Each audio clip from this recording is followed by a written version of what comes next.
Hello world, this is the Complaining Gamer and I'm back again with another review, but this time the game is Enslaved Odyssey to the West. So let's get straight into the story.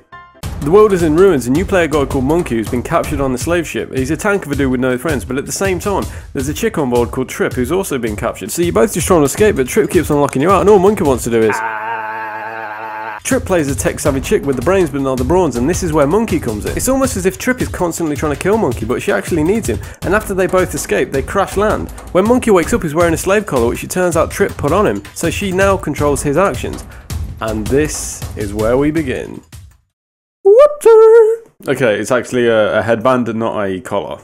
Let's get straight to it. What can you expect from the game? Okay, so with Enslaved, you can expect it to play a lot like Prince of Persia, in the sense that your movement and the way you get around the levels is, to an extent, it is scripted and it's a little bit restrictive. For example, you're not really going to be doing diagonals. The game itself is an action adventure with some very simple challenge / puzzle elements to it. Difficulty wise, I think anyone could pick this up.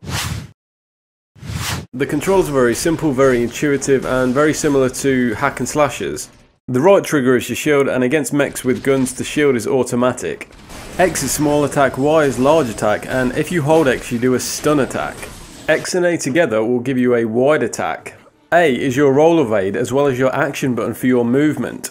B is your interact button as well as a few other features. With the RB button you can get Monkey to give a distracting shout. A little bit into the game, Monkey gets a spear which can fire projectiles, and the ammo that you get for it is called plasma. This can be used by holding the left trigger and firing with the right trigger. Woo! I hope you guys are still with me because I'm trying to cover as much as possible. Holding down the LB button will make you look at Trip at any given time through any surface, but whilst you're there, you're also in the command menu, so you can tell Trip to either throw out a decoy or follow you, as well as a host of other commands. Just remember, you never want to stray too far away from Trip because it will actually kill you.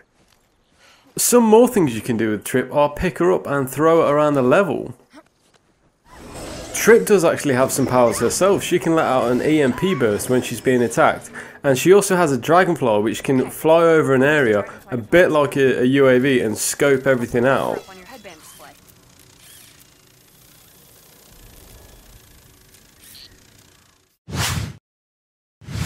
The guys at Ninja Theory really have gone for an all-out, balls-to-the-wall, epic journey, you know, similar to God of War. The game's been compared to Uncharted. They really have gone for a large-scale, just freaking awesome adventure. Ninja Theory made Heavenly Sword, for those of you who are familiar with that game, and that was pretty epic. Even if it was a lot of button mashing and just sequence button presses, it was still an awesome game. Getting back to Enslaved, I think Ninja Theory have pulled it off with the stunning vistas, the grand scale, the boss battles. Even if the story isn't the best, the gameplay makes up for it. This game does have customization, yeah, but it also has collectibles. Yawn. Once you've gotten to the point in the game where you can customize your gear, all you need to do is hold down LB and press down, and then you're into the customization menu. The four main categories are combat, health, shield, and staff, and within them are the extra attributes for the items. The way you upgrade any given attribute is by using the red orbs that you've collected throughout the game.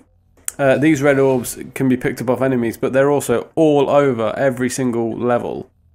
I feel sorry for you achievement whores out there, because there are actually achievements for collecting all the red orbs, and all I have to say is good luck with that.